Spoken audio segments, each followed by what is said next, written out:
Hey, things are not what you think. Yeah, there's always something you don't know. Welcome to Joey's Real Talk. 老外大声说。Philip is plugging his ears. That last bit was really cute, Philip. I'm so glad They made me do it. It's not my intention. All right, so 老外大声说 is the Chinese title we have for it. We're going to take a piece of social news and basically talk about it. And we want to get the point of views of expats here in Taiwan, essentially 老外, people who are visiting Taiwan from another country. And we're going to start the conversation with what we talked about, I think, 2 or 3 times already last week. Taiwan is apparently on top of the list put together by expats as one of the friendliest countries in the world.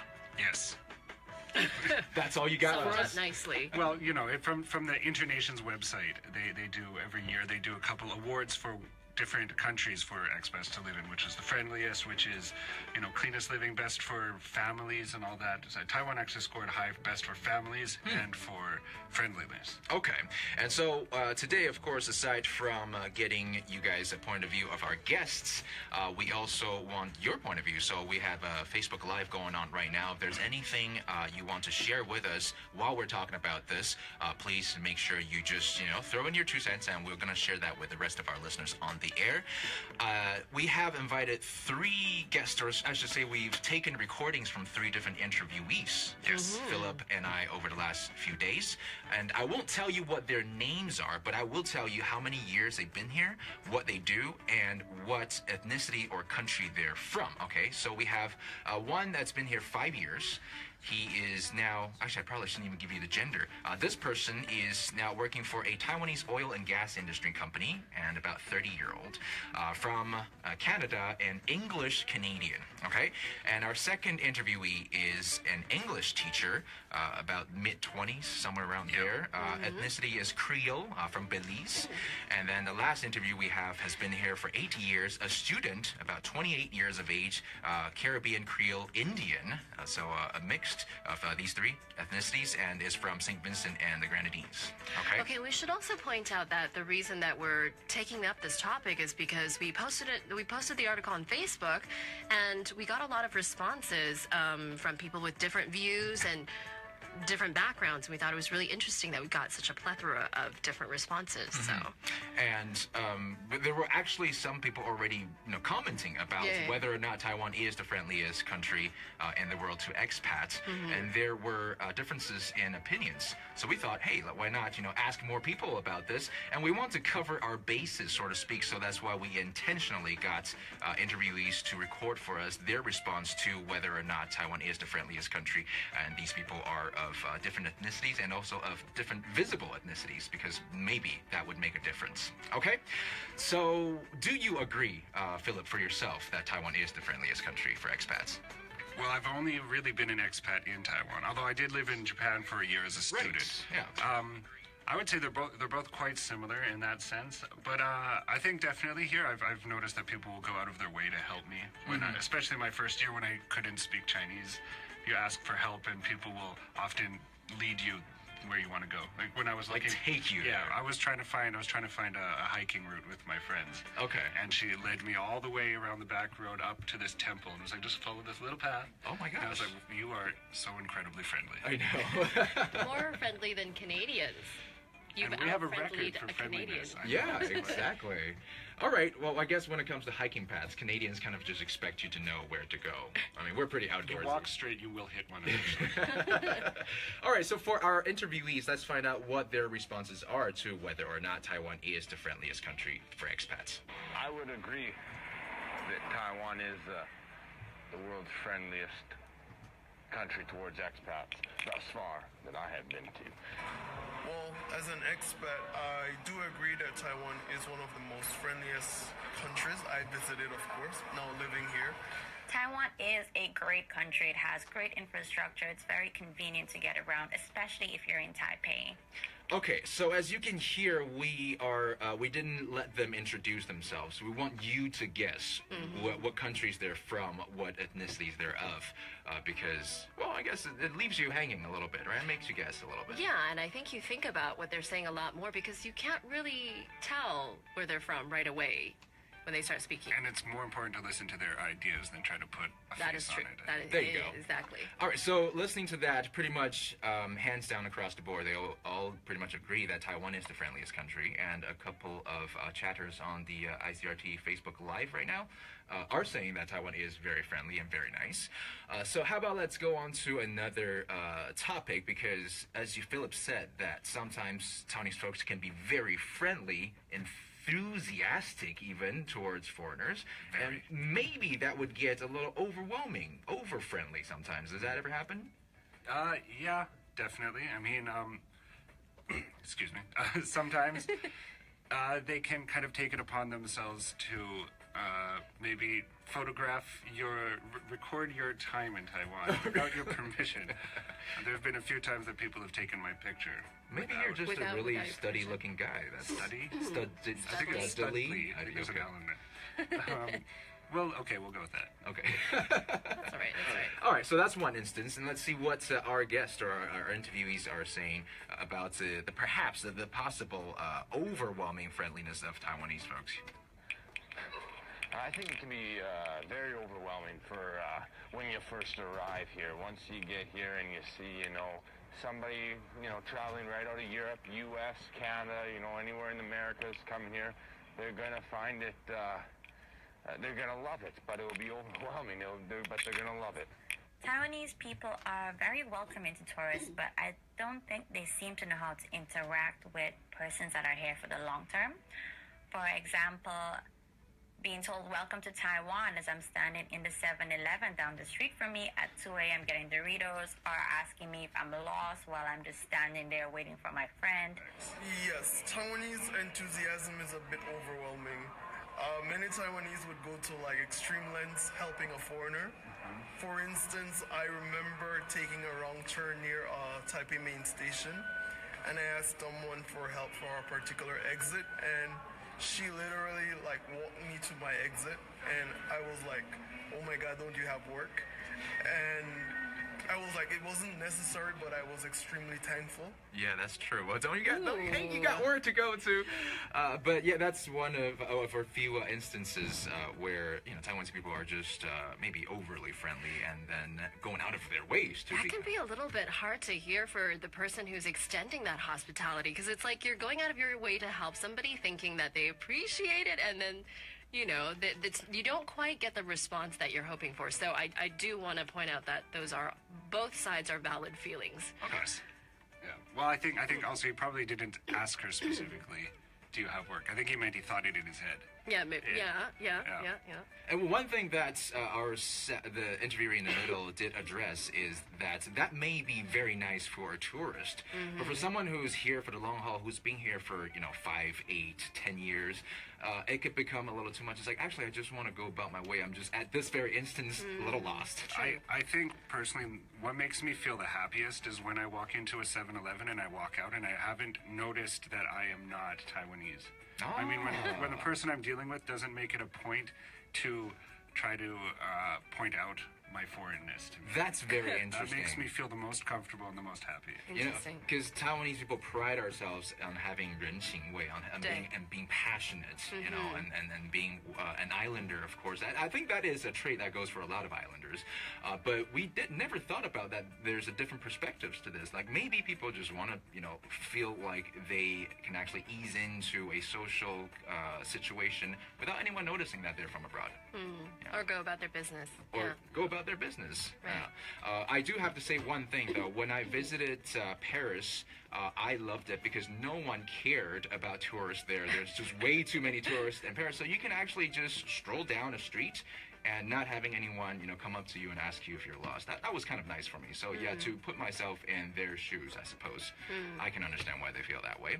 Okay, so imagine you're an expat who lives here. Now, people probably come up to test not just your language, but your cultural and social and geographical understanding of the country all the time, and what that could be like. Do you, Phil, ever have people who insist on, speaking English to you?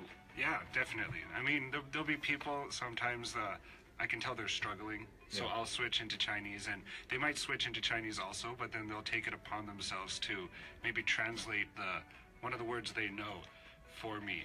And I mean, it doesn't really help the situation, the conversation along at all. Right.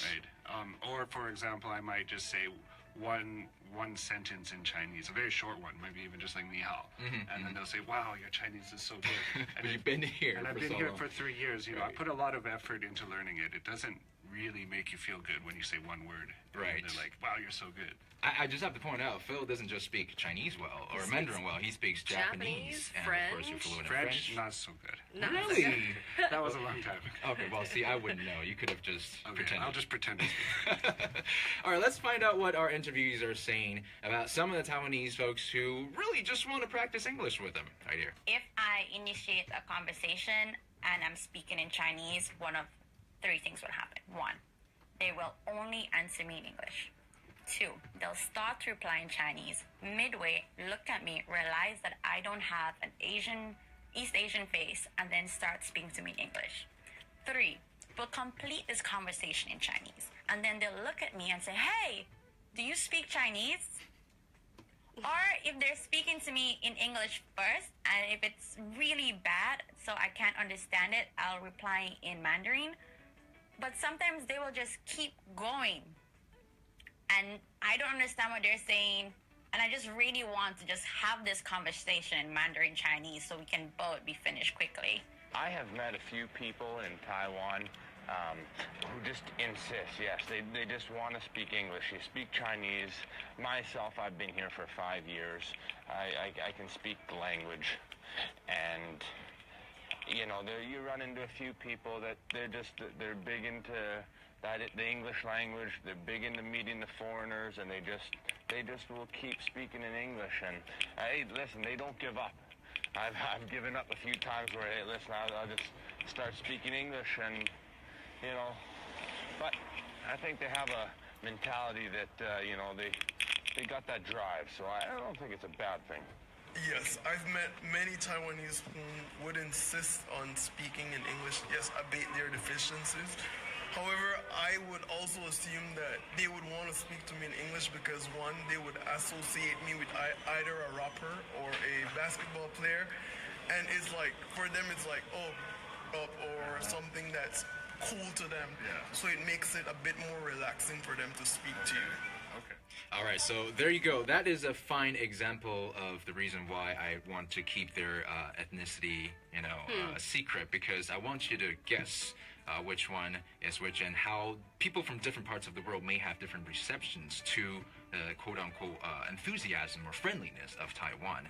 And now that last one touched on something that we want to just, we'll talk about in just a minute, but just the language aspect alone, I think for a lot of experts. Yeah, exactly. Yes, it's like a dance of linguistic assessment. We're trying to figure out who speaks worse what language, and we'll go with the other one, basically. And it's so funny because I've had the same thing but opposite thing happen where when I was teaching English way back, people would automatically assume that I couldn't speak English, right? Because I didn't look like I don't know, I looked Taiwanese, I guess native Taiwanese, and so even though after they heard me speak, they would assume that I couldn't speak English, which is odd.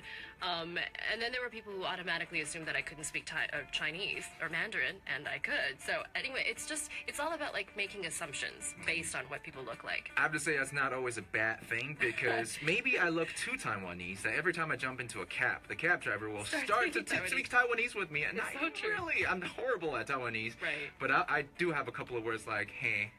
Yeah. And then they'll just keep on talking. I'm like, I have no idea what you said, but I love you. I mean, the same thing happened back when I was in Canada. When you are prolific in a certain language to a certain point, and people are still amazed at how you can speak the language fluent. Of course, like Phil said, after a few years, it's like, come on now, And I mean, especially in Canada, we've got so many Huarren. Yeah. There's people there who have been there longer than my family. So, I mean, it's kind of racist to assume that just because you don't have a white face, you can't speak English. Right, but Canada has had that history of, I guess, institutional racism, and so that is, people are more sensitive to that topic, I think, and I think that is one of the big underlying fundamental problems that is happening here, is that Taiwanese folks, they're on an island. They're just curious. Also, the last part, our last interview we touched on, they want to talk to you to see if you can rap, to see if you can ball, to see if you can jump high, and of course that is stereotypes setting in. Have those stereotypes or other behaviors made foreigners maybe a little uncomfortable as well? Phil, do you have any example? Yeah, definitely. I mean, I've had people ask me, when was the last time I had a hamburger or something like that. I mean, it's like, I eat a lot more things than just hamburgers. And I'm Canadian, by the way. Exactly. If anything, it's Montreal smoked meat. Or yes, don't talk about that, please. I am so hungry now. All right, let's see what our interviewees say about some of the quote-unquote strange behaviors of the very passionate Taiwanese people who want to interact with them. Well, I think they're keen to interact with foreigners because I think they're curious. And most of the time it's because they had like previous stereotypes that they want to make sure that they can understand or prove to themselves. Like sometimes they want to touch your hair, or like, oh, your hair is really real. And it's like, oh my God, this is so different. Can I like? Yeah. So that is one of that, pretty much that stereotype. Or they would come to you like, hey, can you rap? Can you sing? Can you play ball? I'm like, okay, not really, but they're like, oh, okay. So pretty much like that. I think it's the curiosity, and they're a bit eager to know more, like what you can or cannot do. Aside from eavesdropping on people talking about me while I'm on the metro, or occasionally I'm walking around and someone just attacks me with hello. It's like, hello! I'm like, hello! And then they just don't say anything back. That's fine. And then there are people that try and touch you. I mean, I know my hair is fascinating. I put a lot of time, money, and effort into maintaining these very lush, bouncy, gorgeous curls. But please, don't ruin my hard work like that. You don't know me. Please don't walk up to me and touch me like that, especially if I haven't given you permission. That's probably my biggest gripe. You meet them both. I'd say the majority, though, I would say, 80% are very, very keen. They're open to interacting with you. It's very easy to make conversation with anybody here. Even if they don't speak English, they will try. I think the most part, this is one of the best countries, other than the rain in Taipei City. And I'm strictly talking about Taipei. If we get into Kaohsiung and we start talking about where they don't speak as much Mandarin, they speak more of the Taiwanese, the local language, those, that can be even more overwhelming. And but the country as a whole is great, and anybody who has come here will say the same thing. I don't think I've met any foreigner or expat that has something bad to say about the country, other than the rain. It's raining right now this morning. It's 9 o'clock, and this is terrible. It's just terrible. He's not from Vancouver, I can imagine. Really wants to get that I don't think so. Well, there you go. See, depending on where you're from, depending on how you look, some people's biggest gripe is with the rain, but some people are, having problem with people trying to touch them, and borderline, racism. So different experiences for different people. And positive experiences too. I think the main takeaway that I'm taking away from this these conversations, is just that for all sides of whatever country you're from, like you need to realize that the world is becoming more globalized. Taiwan is becoming more globalized, and so there's people of all different cultural backgrounds, all different language abilities, people who've stayed here for different durations, all over Taiwan. And so don't walk into a situation and assume things. Well said. Yeah, and I think even though there's some people might have said, experiences that they may feel are negative, overall you can tell that I feel like none of the actions have ever been done with any ill will. Right. It's more curiosity and just unawareness of how one's own actions can be perceived. Right. I agree. And being in Taiwanese, I think just, give us a little time. Right now, we're curious. Given like 10 or 20 years down the road, we won't be curious anymore. And then you can just live here with all of the friendliness, but without some of those strange behaviors around the Taiwanese people who just want to learn about you. Now, I know we covered some of the ethnicities, including Creole, Caribbean, and Indian, from countries like Canada, from Belize, and St. Vincent, and the Grenadines. But I do know that a lot of our listeners are from the Philippines, from Indonesia, from Malaysia, and if you have some stories to tell, to share, please do share that with us on our Facebook, as we are doing our Facebook Live right now, or you can find me on my Facebook, ICRT Joey Chou. Let's see if we can't find the time to share some of your stories in this hour. But that is the first episode, I suppose, of the Midday Show Real Talk. I think it's a great topic to start with. Yeah. Yeah. Thank you very much. Thank you. Oh, you weren't saying that to me. No, I was telling it to our listeners. Thank you for joining us, guys. Nancy and you. Philip right here. Let's take a short break. We'll get back to the musical side here on the Midday Show on ICRT. Hello, handsome and gorgeous. Thank you for watching our video. If you like more general shenanigans or artist interviews, please make sure you click to the next video, but also make sure you subscribe to us by pressing the bell button down here, because we like to tell you more about fun stuff coming up.